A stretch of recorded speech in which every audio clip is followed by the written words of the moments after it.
Hello everyone, and welcome to my Settlement Detailed Mechanics Guide. So this guide will cover all the basics and advanced strategies for settlement building in Fallout 4. It's mainly for regular gamers who just wants to reap the main benefits for settlements, especially if they were to bring back hardcore, where you have to actually worry about food and drinks for whatever reason. Anyway, I won't be talking about how to build beautiful 4-story houses and interior designs here. Now, settlement building is a very rewarding process that can yield many benefits, and if nothing else, they are fun little distractions. So here, I'll talk about the little mechanics now. Okay, first, let's start by going over the basics. In order to start a settlement, you need to build a recruitment tower, which you can see up here, connected to a power output right there. Now, to build this tower, you need to go to Power Miscellaneous, select this tower, build it, and then hook it up to a generator. That's it. Now, one cool trick is that, as you know, the maximum limit for settlers you can have in a settlement is based off of 10 plus whatever charisma you've got. Now, I only have 6 charisma normally, but now I have 19 people because I am wearing a suit and a formal hat, which gives me 3 extra charisma to use.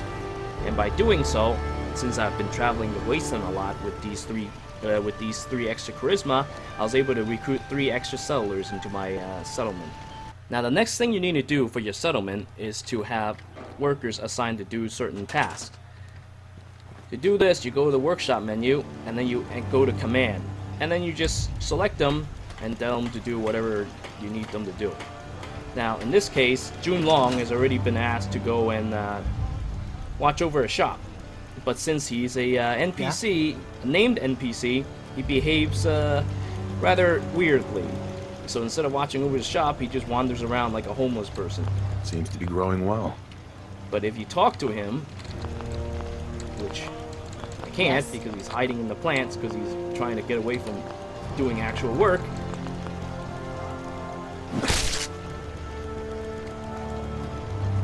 Yeah, all you need to do is hit him once, he'll stand up. I'm sorry. I wouldn't be very good company right now. And then hopefully I can talk to this guy. Alright, Let's see what kind of armor you've got. After I hit him, he stood up. He finally was able to get to work and start selling me armor. So, I highly recommend that you set it so that unnamed settlers, people like this one, to watch over your shops. Because June Long is a very lazy individual and he needs to be properly motivated in order to actually do any work. Now, one of the tricks I have for learning what the settlers are doing is by going to the workshop and mousing over them. If I could do, yep, there we go. So once you mouse over a settler, you'll see immediately some things that he's working on is glowing green. That means this is what the settler is currently doing at the moment. He's working on farming, and so we've identified that he's a farmer. Shopkeepers are the same thing, and well, just about every task in this game highlights like that. The main problem with that is that you have to actually have the person next to his place of work in order to actually find out what he's doing. So the other method I have for determining who is doing what in the village is by dressing them up appropriately. For instance, this settler is wearing a chef's hat. He works at the food and drinks place. This person here is a doctor, so I gave him a Vault-Tec lab coat and some glasses, and now he looks like fucking Solid Snake with glasses, and he's going to take care of your diseases. Pretty nifty. Now, the next topic I'd like to talk about is food and water. Those are both very basic resources that you need to run a settlement. Each settler eats 1 unit of food and water, so you pretty much just really need to have a certain amount. But I think having surplus would give them more happiness.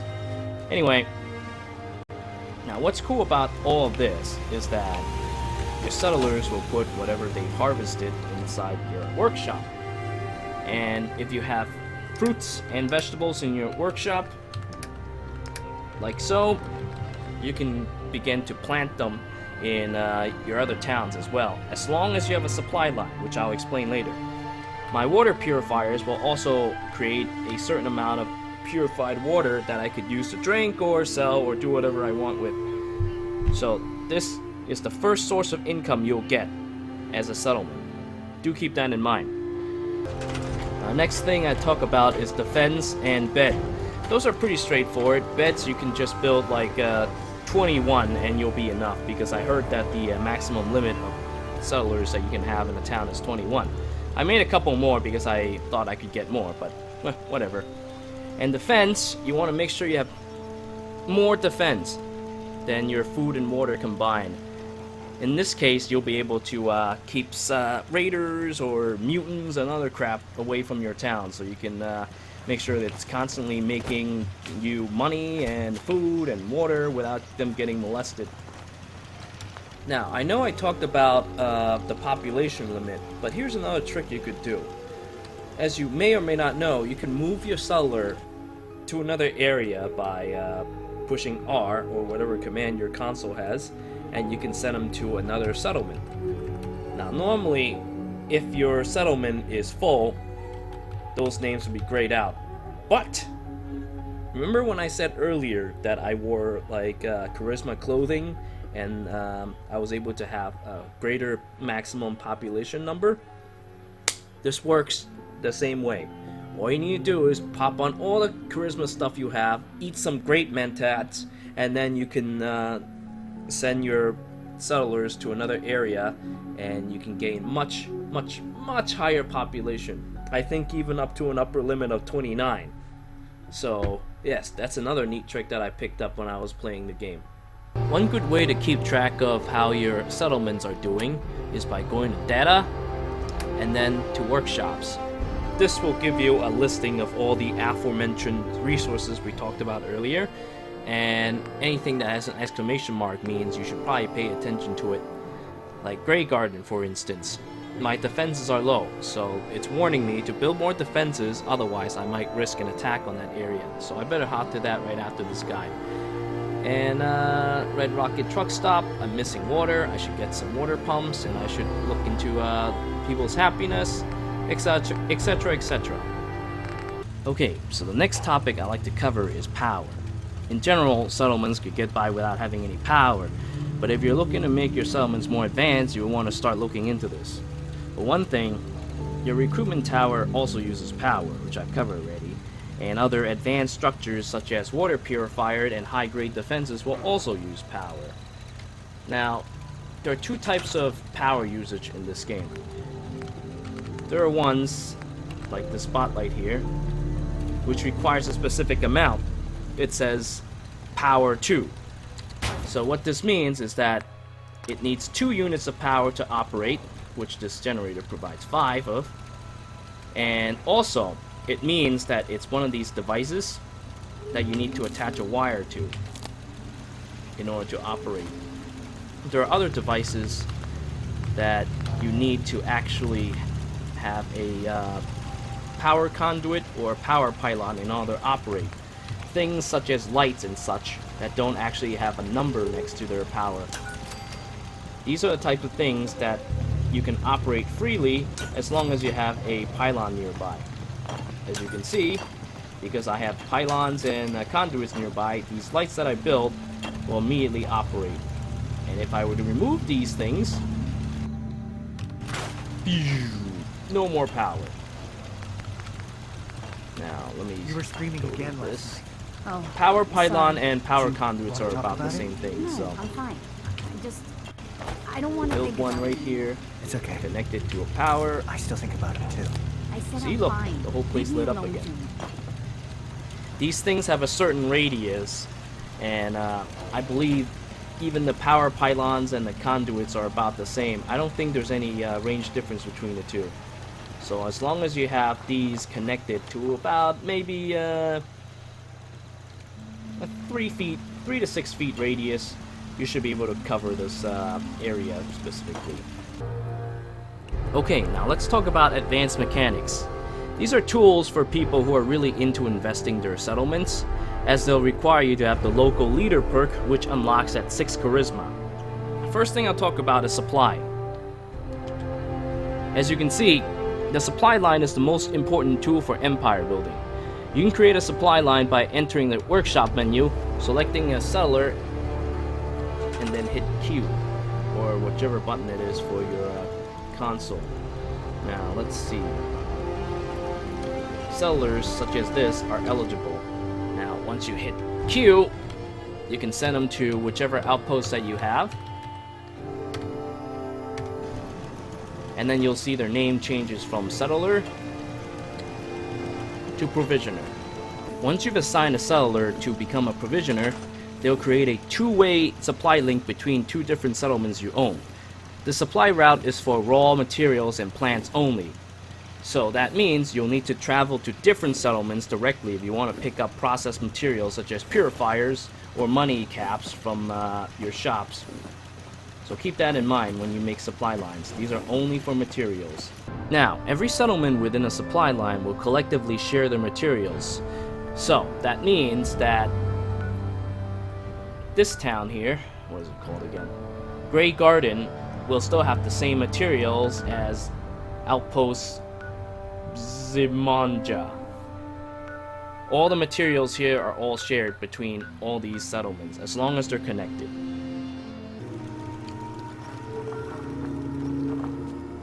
Now, once you start investing heavily on supply routes, you'll start seeing many of your supply routes traveling around on their own, and they can actually come under attack. Though I have yet to actually see them get attacked automatically where I can't see them, I still recommend you to choose a route that you've already explored, or gear your transporters sufficiently. Alternatively, you can also have your companions do supply jobs. By doing this, you essentially have a essential companion that will never die and establish a permanent link between one settlement to another. Now we'll talk about stores.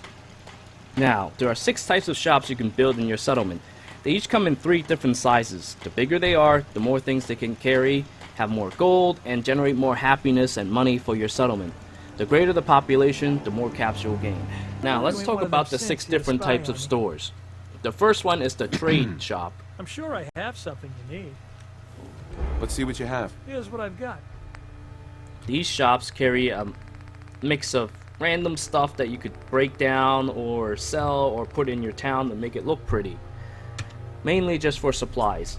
The next one is armor. Huh? You don't need a sight to see that you've done If you're real looking for Armor shops I will may have sell you something you can use. a number of I've personal got a few minutes to armors. browse. Great. I haven't seen them sell any power armors yet, but these personal armors are all modded, so they have better defenses or whatnot. Next Need a is my weapon. favorite store, Go to the right the place. weapons store. These stores, they sell Sure. all types Let's of take a look. weapons, Let me know what you like. and bigger stores will start selling fusion cores. Although this time he wasn't selling any. I'm guessing they have a random chance of including them. But you know what? This mini nukes more than makes up for it. Yep. This store sells mini nukes. You have a renewable source of mini nukes if you open a store like this. Next is the food and drink store. These stores are very good for those get who you have a the drink? Party Boy perk because you get double benefit I'll from take drinks. a look. Sure. Here's what And I've got. because Party Boy is also a charisma perk, you'll get a pretty good synergy considering that you need 6 charisma just to open a store. The food and drink store is also a favorite place for NPCs at the end of a workday. You'll often see them crowded around here and having a drink and whatnot. It's a very social place, and your companion will also order drinks from your bar as well as comment on it. What do you have? Something you recommend? Beer's fine. Now there's a ringing endorsement. I'll have one. Hey, I can patch you up if you need it. For a small fee, of course. Next, I'll be talking about the clinic. I find these stores to be absolutely see amazing. what's wrong with me, Doctor. Now, go over your symptoms for me. One at a time. Because as you can see, with the store, you'll have easy access to cure radiations and addiction for a small fee. All 3 sizes of the clinic have this Too much ability. radiation. I feel sick. All right. Let's flush your system.